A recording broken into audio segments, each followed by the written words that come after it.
हरे कृष्णा। नमस्कार दोस्तों, आप सभी का हमारे YouTube चैनल जी भक्ति रस में स्वागत है। मैं विजेंद्र आज आपके लिए एक और नई कहानी लेके आया हूँ। आज की कहानी है महात्मा बुद्ध की। बड़ी ही प्यारी कहानी है जो मुझे पढ़ने को मिली। कहानी ऐसी है कि महात्मा बुद्ध अपने शिष्यों के साथ सभा करते थे और उन्हें दिव्य ज्ञान का उपदेश देते थे, और वह ज्ञान इतना प्यारा होता था कि जो भी सुनता वो गदगद हो जाता। एक बार की बात है, ऐसे ही सभा चल रही थी।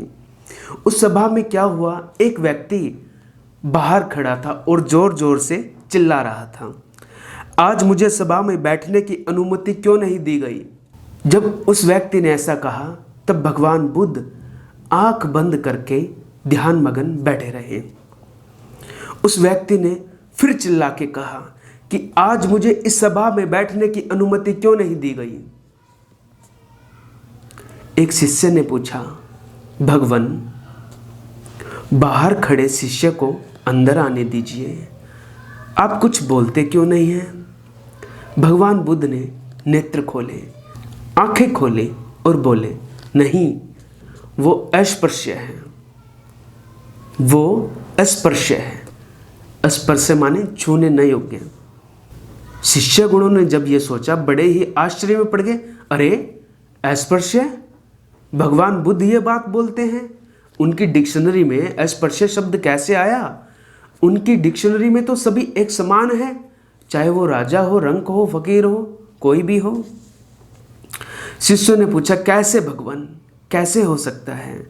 आप तो धर्म में जात पात का भेद नहीं देखते और आज आप ये भेद देख रहे हैं और इस व्यक्ति को अस्पृश्य कहते हैं। तब भगवान बुद्ध बोले, बड़ा ही प्यारा जवाब दिया।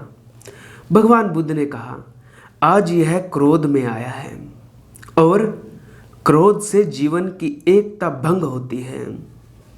क्रोधी मानसिक हिंसा करता है, किसी भी कारण से क्रोध करने वाला अस्पृश्य है।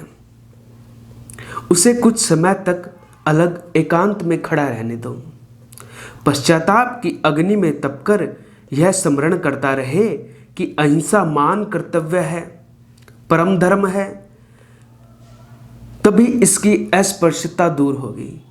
अब शिष्य समझ गए अस्पृश्यता क्या है और अस्पृश्य कौन है। तो इस तरह से भगवान बुद्ध ने क्रोध को शांत करने का एक मंत्र बता दिया कि जब आप पश्चाताप की अग्नि में जलते हैं तो आपका क्रोध दूर होता है, और वो व्यक्ति जब क्रोधाग्नि में होता है तो अस्पृश्य होता है, लेकिन क्रोध दूर होने पर वो एक संत की भांति हो जाता है, निर्मल, जैसे बालक का मन। तो ये कथा मुझे पढ़ने को मिली, मैं आपके लेके आया। आगे भी कुछ कथा, कहानियाँ, किस्से, प्रसंग आप तक लाता रहूँगा।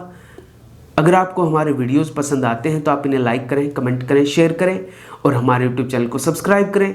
चैनल सब्सक्राइब करने के बाद बेल आइकन को दबा दें ताकि आपको हमारे आगे आने वाले वीडियोस के नोटिफिकेशंस मिलते रहें। हरे कृष्णा।